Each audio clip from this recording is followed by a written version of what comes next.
बच्चे को उठाई और सबके पास ले गई। महाराज आप भी आशीर्वाद दो, अब महाराज आप भी आशीर्वाद दो। सबके पास जा रही। वेद व्यास पधारे। कुंती मैया ने कहा महाराज ये बच्चा बड़ा विचित्र है। बोले क्या? बोले एकटक देखता है, न हंसता है न रोता है। वेद व्यास ने कहा देवी ये उसे खोज रहा है जो टेढ़ी टांग वाला घर में बचाने गया था, वो कहां है? और देखो विराट नरेश की पुत्री है उत्तरा और अभिमन्यु की पत्नी है उत्तरा। अभिमन्यु भगवान कृष्ण के भांजे हैं? और देखो भांजे के यहां बेटा हुआ है तो भगवान के यहां से भी धोती कुर्ता आया, टोपी कुर्ता है। क्या कहिए बच्चों के लिए। तो भगवान लेके आए और जैसे भगवान आए और भगवान के पास कुंती मैया उस बालक को लेकर के गई, सो भगवान को देख करके खिलखिला के हंस दिया। बोले यही तो है जो बचाने गया था। और भगवान ने नामकरण कर दिया परीक्षित।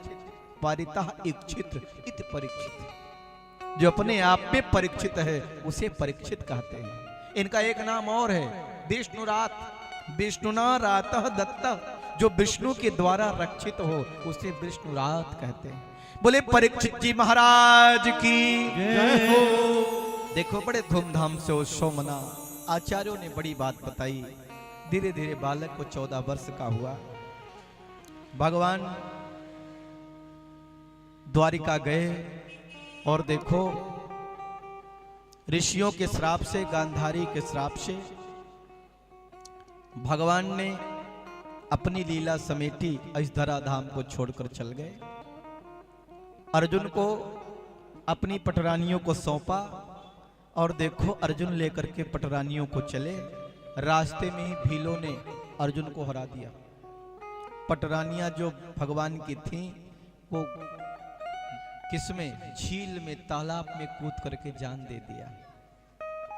इधर धर्मराव युधिष्ठिर को बड़े बड़े अपशगुन हो रहे।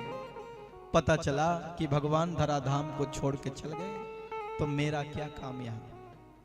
पांडवों ने स्वर्गारोहण किया और कुंती मैया तो सुनते ही कि गोविंद धराधाम से चल गए, अपने प्राण का त्याग कर दिया।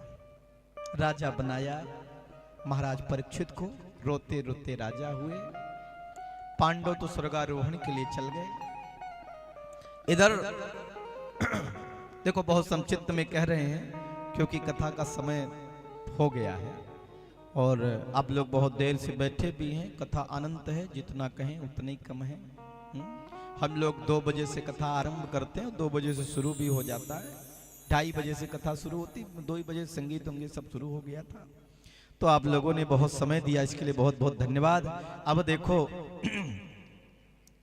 महाराज परीक्षित एक दिन शिकार करने के लिए गए जंगल में और अचानक देखा एक दृश्य। एक काला कलूटा व्यक्ति है, एक तलवार लेकर के और एक बैल एक गाय को पीट रहा है।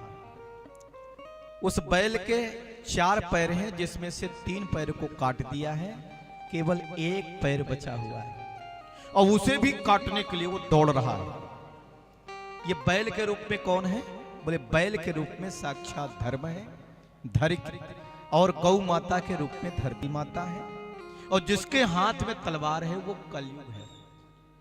देखो धर्म के 4 चरण कहे गए हैं, तप, पवित्रता, दया और सत्य। 3 पैरों को कलयुग ने पहले ही काट दिया। 1 चरण बचा है जिसको बोलते हैं सत्य। धर्म न दूसर